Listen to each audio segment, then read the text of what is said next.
আমার প্রশ্ন হলো, আমাদের কৃষকেরা শনি ও মঙ্গল বারে ক্ষেতে ধানের চারা রোপণ করে না, এর সমাধান চাই। কেন রোপণ করে না শনি মঙ্গলবারে? কি সমস্যা? ও অমঙ্গল, মানে বার ভালো না। কোন বার ভালো খারাপ হয় না।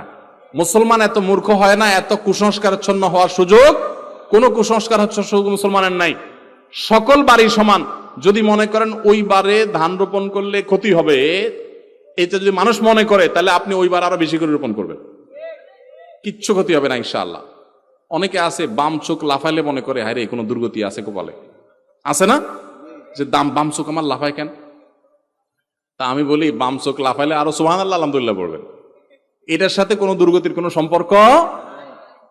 অনেকে মনে করে ডান হাতের তালু চুলকালে টাকা আসে। তো আমার কথা হলো, ডান হাতের তালু চুলকালে যদি টাকা আসে, তাহলে ওই সূত্রা পাতা লাগায় চুলকানি বন্ধ হবে না, টাকা আসা বন্ধ হবে না? এত সহজ? এগুলো সব কুসংস্কার। কোন বারের সাথে কোনো কল্যাণ অকল্যাণ নিহিত। বলে যে অমুকের চেহারা দেখছি আজ সকালে, তো শেষ দিনটা আজকে।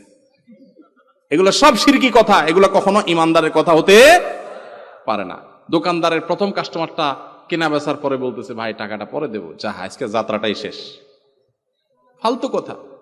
অনেক দোকানদার প্রথম যাত্রা কাস্টমার মোটা অঙ্কের নগদ টাকা দিয়ে কিনছে, সারাদিন মাছি মারতেছে, আছে না? অতএব এগুলোর সাথে কখনো লাভ ক্ষতির সম্পর্ক। সকালবেলা বাইর হয়ে প্রথমে জাউটা দেখছে, বউর উপরে এবার চেইতা পারলে জাউ দিয়ে বড় পিঠে দেখেছে যে বাইর হয়ে উঠানের প্রথম জাউ কেন দেখলাম আজকে, আমার দিনটা শেষ, আছে না নাই? এগুলো সব মূর্খতা। এগুলোর মধ্যে সমস্ত লাভ এবং ক্ষতির মালিক কে? এই সমস্ত জিনিসে কোনো লাভ ক্ষতি নিহিত নাই। আল্লাহ আমাদের বোঝার তৌফিক দান করুন।